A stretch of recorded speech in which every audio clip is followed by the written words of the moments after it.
Welcome to Magpie Stories Writing Tips, a helping hand from one writer to another. If you enjoy the video, please consider liking, subscribing and commenting. I hope you have a pleasant time listening.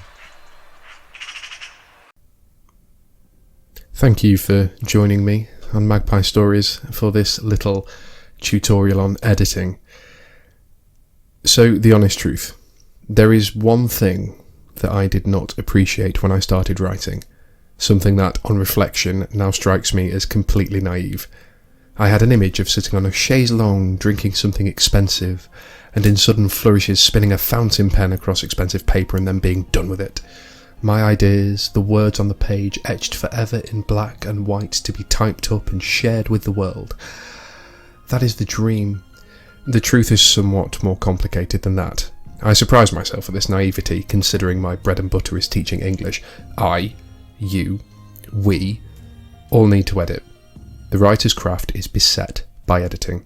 There are some simple steps that you can follow pre-editing, such as planning, drafting, just committing words to the page or screen, but there is something a little disheartening about the first time you read those words and realise the florid prose that you had envisioned is not the completely masterful piece of text that you had in your head.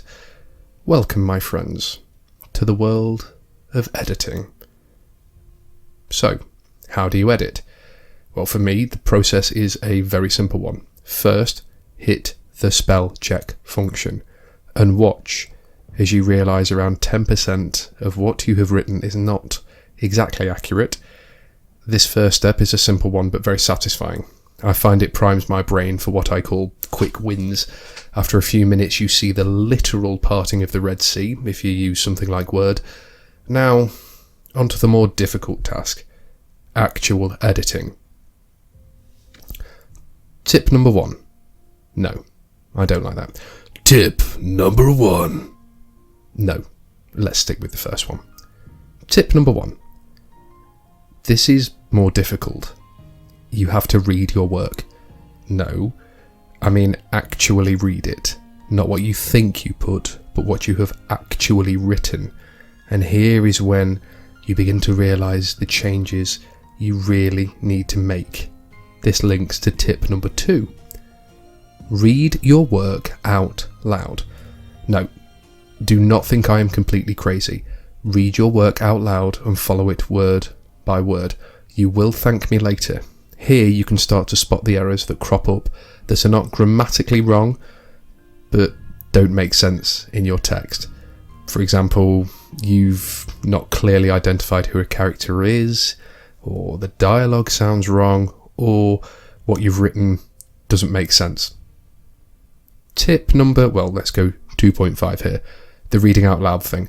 It is really helpful for catching words or phrases that might slip the net. For me, it's commonly a typo, like using form instead of from. Tip number 3. Learn the patterns of your common mistakes so you can eliminate them in your first draft.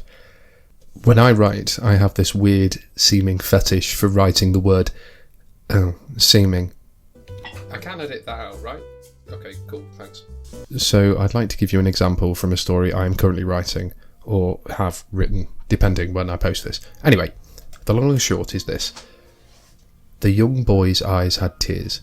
You could see the slight stiffening of him. His parents pushed him closer to the man in the colourful outfit. Look through the bars here, the boy did. A man would be thrown in there in the dark with room enough to stand but not enough to sit or lie down. As the boy looked, his mind played tricks. He thought he could see the shadows move quickly. He continued. So, I've made a few critical errors here. There's some issues with grammar, there's some issues with transmission of ideas. So I had a look through this, and as I went through, I adjusted it. So for example, you could see the slight stiffening of him. Not exactly what I wanted to say. So contrast that with what I've got here. The young boy's eyes glinted wetly. And again, this goes back to another video, which I'll put a link in somewhere here, about showing, not telling. The young boy's eyes glinted wetly. You could see the slight stiffening of his frame. his parents pushing him closer to the man in the colourful outfit. Look through the bars here, the boy did. A man would be thrown down there in the dark with room enough to stand but not to sit or lie down. As the boy looked, his mind played tricks. He thought he could see the shadows moving quickly. Chris continued, so notice there I've had to identify the speaker, different characters, because I didn't do that in the initial draft. By the way, editing this piece was done while following those tips that I've given above. Reading aloud, and then looking at it, reading it aloud, doing it again, and making alterations as I went. Oh, by the way, again, one more thing. I want to share this as a bonus tip.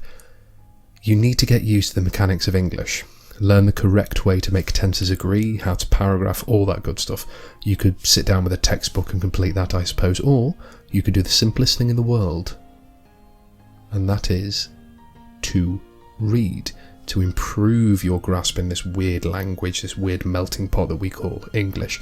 Read, read, and read again. If you've got 5 minutes, then put your bloody phone down, pick up a book, something edited and printed, and read the damn thing. Editing takes time, but it does help you spot those simple mistakes to carry the thread of your narrative. Good luck. Oh, and for a final bonus tip, get yourself a really nice quality red pen. Have fun writing.